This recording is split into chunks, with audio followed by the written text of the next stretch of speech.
Olá, eu sou Daniel Seidel e hoje a trilha gerencial que vamos percorrer é sobre gestão da diversidade. Curioso o tema, não? A gestão da diversidade hoje representa um dos principais desafios para a nossa gestão de equipes. E aí é muito importante, porque o nosso objetivo é potencializar as diferenças em favor dos resultados que a gente pretende alcançar enquanto equipe de trabalho e, ao mesmo tempo, reduzir, minimizar e, quiçá, utopicamente, eliminar as desigualdades, para que as pessoas se sintam respeitadas e acolhidas tal como são nas nossas equipes. Assim, creio que você já tenha passado por questões como essa. Como que a nossa observação determina a realidade? Será que os problemas estão nos olhos de quem vê? Enfim, conviver com as diferenças é sempre desafiador. E você, como lida com a diversidade de identidades e pensamentos que existe na sua equipe de trabalho? Para poder percorrer esse caminho, nós vamos então nos segurar na teoria do observador, da observadora, para que nós tenhamos equipes de alto desempenho e para que a gente possa atuar como horizonte na superação das desigualdades. Assim, convido nesse início de trilha para que você observe esta imagem. Afinal de contas, quem tem razão? Isso muitas vezes nós enfrentamos nas equipes. Cada um faz uma avaliação a partir do seu ponto de vista, a partir do seu local e da sua condição de trabalho. Por isso que é muito importante que a gente possa pedir que objetivamente as pessoas descrevam como que estão percebendo e que leitura estão fazendo dos resultados alcançados. Porque a realidade pode ser muito complexa e a partir dessas observações a gente tem a possibilidade de interagir. Assim, podemos concluir que todo ponto de vista é vista a partir de um ponto. Parece óbvio, mas não é. A nossa capacidade de enxergar o mundo é sempre limitada. Isso é ruim? Não. Isso faz com que nós tenhamos identidade, que nós tenhamos uma forma de ser e acontecer dentro de uma equipe de trabalho. Mafalda nos orienta muito bem. Compreender que há outros pontos de vista é o início da sabedoria.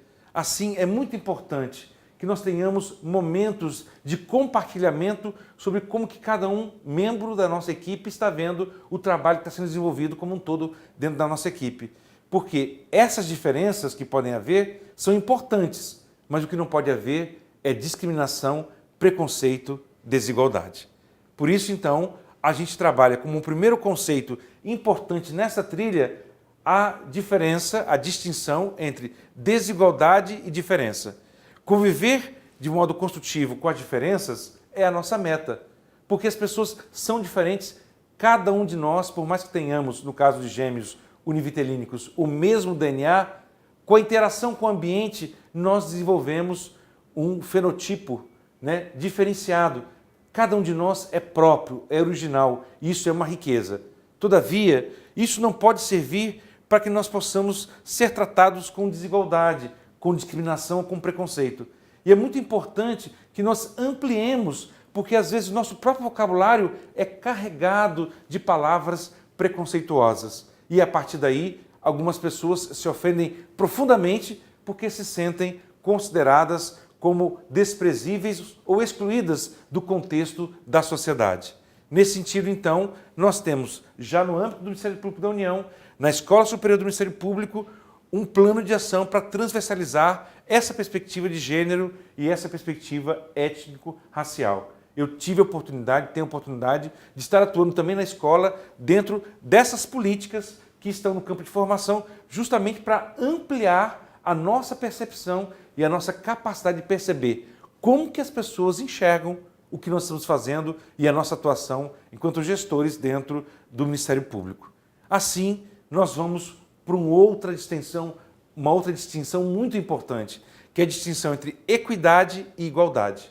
Equidade tem a ver com justiça, com reparação, ou seja, é você tratar as pessoas a partir da necessidade que tenham, sempre, sempre, sempre com muito respeito. E é diferente de uma igualdade formal que tem como perspectiva tratar de forma igual sem reconhecer essa diversidade. Muitas vezes, algumas pessoas, pela sua condição ou pela sua identidade, muitas vezes marginalizada no contexto da própria sociedade brasileira, quando chegam aqui no Ministério Público, precisam de acolhimento, precisam de ser tratadas de uma forma diferenciada, mas nunca de uma forma que revele preconceito ou discriminação. Equidade, assim, é tratar as pessoas de acordo com a identidade que elas tenham, a partir de suas diferenças e necessidades que se manifestam, e sempre, sempre, sempre com muito respeito. Nessa perspectiva, nós nos orientamos nesse trabalho, e até eu peço que você possa estudar pelo Guia de Enfrentamento do Racismo Institucional. Isso foi fruto de um trabalho feito com as Nações Unidas para que nós pudéssemos ter a identificação no Brasil de traços desse racismo institucional que acontece muitas vezes sem a consciência de que o gestor está reproduzindo uma cultura ou autoritária ou racista no ambiente que deve ser sempre e cada vez mais democrático. E aí nós vamos à ideia do ser competente. Tudo que nós buscamos aqui nessas trilhas gerenciais é o desenvolvimento da competência do gestor e da gestora. Essa competência se manifesta nos resultados que uma pessoa é capaz de gerar quando ela aplica os seus conhecimentos, as suas habilidades, as suas atitudes e valores, sempre em coerência com aqueles que são os valores da organização social onde nós atuamos, no nosso caso, do Ministério Público. Nessa perspectiva, é muito importante que a gente perceba a coerência que existe entre a definição dessas competências, isso feito para cursos tecnólogos dentro do Ministério da Educação, com aquilo que são os pilares da educação que Delors apresentou como relator dentro da ONU, como os 4 pilares para a educação no século XXI. Ou seja, conhecimento é sempre aprender a conhecer, habilidade é aprender a fazer, a cada momento nós somos desafiados a novas aprendizagens, aprender a conviver e aprender a ser revela quais são os nossos valores. E aí nós temos um desafio muito grande. Quando uma pessoa é escolhida para ser gestora, ela não precisa conhecer tudo. Muitas habilidades e competências podem ser aprendidas com as ofertas que se fazem aqui no âmbito do Ministério Público, Distrito Federal e Territórios. Todavia, um desafio muito grande é quando a pessoa não tem abertura para aprender a conviver, para repensar as suas atitudes, porque principalmente a gestão da diversidade tem um âmbito muito importante, que é do conhecimento, sim, mas tem um âmbito necessário, que são das atitudes. E as atitudes, muitas vezes, revelam o quê? Revelam os nossos valores. Então, se a pessoa, como gestor ou gestora, não tiver essa abertura, nós vamos ter muita dificuldade para que ela possa, efetivamente, conseguir fazer a gestão da diversidade nas suas equipes. Daí, a importância de treinar o nosso olhar, de desenvolver a nossa capacidade de observação da nossa equipe, do nosso contexto. E aí nós trabalhamos com a teoria do observador. A realidade com a qual cada um de nós lidamos no cotidiano, na verdade, é uma leitura que a gente faz dela. Segundo um dos autores que a gente utiliza como referência dessa trilha, o Watzlawick, ele afirma que cada gesto que alguém faça estimula, são mais de 10.000 estimulações que a outra pessoa recebe. Já pensou se nós não tivéssemos um filtro para que nós pudéssemos selecionar aquilo que vai ser o significado daquele gesto que a pessoa fez? Então, esse filtro, ao mesmo tempo que preserva a nossa sanidade mental, ele direciona o nosso olhar. E por isso que se a gente se dá conta que nós não sabemos tudo, que a realidade não é só aquilo que a gente enxerga, mas é também o compartilhamento das percepções da leitura que os outros fazem, nós vamos ter uma postura com muito mais humildade. E é essa perspectiva que nós queremos aqui, que nós possamos ter 3 critérios fundamentais para perceber como que a gente pode avançar como profissional de alto desempenho. Uma delas é observar de forma diferenciada o mundo. É um primeiro critério muito importante. A segunda é realizar ações significativas. Afinal de contas, o que me diferencia enquanto gestor nessa instituição? Ou eu entro numa rotina de fazer tudo no automático? E, finalmente, qual é a nossa atitude? O que nós fazemos enquanto equipe está gerando resultados úteis à sociedade como um todo? Então nós precisamos ter capacidade crítica para nos autoavaliar, estar sempre em processo de formação continuada.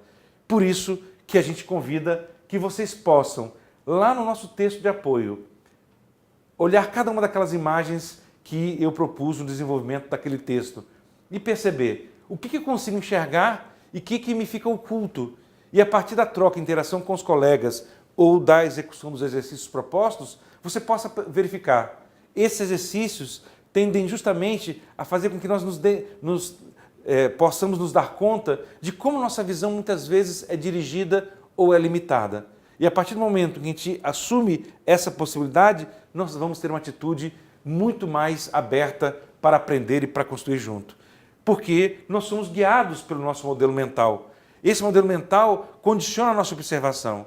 E modelo mental são justamente esses pressupostos, profundamente arraigados, generalizações que nós trazemos, ilustrações, imagens ou histórias que influenciam de maneira decisiva na nossa compreensão do mundo e, por isso, na nossa forma de agir. Se dar conta de que valores traduzem e dirigem o nosso olhar é assumir que modelo mental temos. E a partir daí, então, você se perguntar, será que eu quero alterar o meu modelo mental? Porque quando eu dialogo, eu interajo com outros modelos mentais. Dialogar não quer dizer aderir a uma outra proposição até que eu não possa ter crença naqueles valores que a pessoa compartilha comigo. Mas é minimamente ser capaz de escutar e interagir a partir deles. E nessa perspectiva, então, há todo um caminho a ser feito. Aqui a proposta que eu apresento é o desenvolvimento de competências conversacionais. O que se trata é justamente trabalhar a nossa modo de conversa. O que é fazer uma gestão? É dialogar com os membros da equipe, com as instâncias que a gente interage no Ministério Público e por isso então nós temos que ter foco em 3 componentes dessa conversação. A nossa linguagem, verbal e não verbal, a emocionalidade, quer dizer, que emoções surgem, qual é o nosso estado de espírito e o nosso corpo. Será que o nosso corpo é coerente com a nossa fala? Será que ele está traduzindo na nossa corporalidade aqueles sentimentos, a emoção necessária para entusiasmar ou para fazer pensar e mobilizar a nossa equipe de trabalho? Tudo isso pode e deve ser desenvolvido. Você aceita o desafio?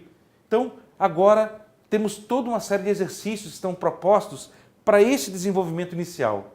Mas eu peço para você, não se conforme. Cuide cada vez mais da sua capacidade de observação. Se você não estiver conformado, exercite-a, porque assim você vai ter muitas outras possibilidades de enxergar o mundo de outras formas. E a partir daí, então, nós apresentamos esse caminho que é um caminho continuado. Você topa? Venha conosco. Faça outras trilhas gerenciais que estaremos disponibilizando aqui na nossa divisão de competências dentro da nossa Secretaria de Educação Corporativa. Muito obrigado.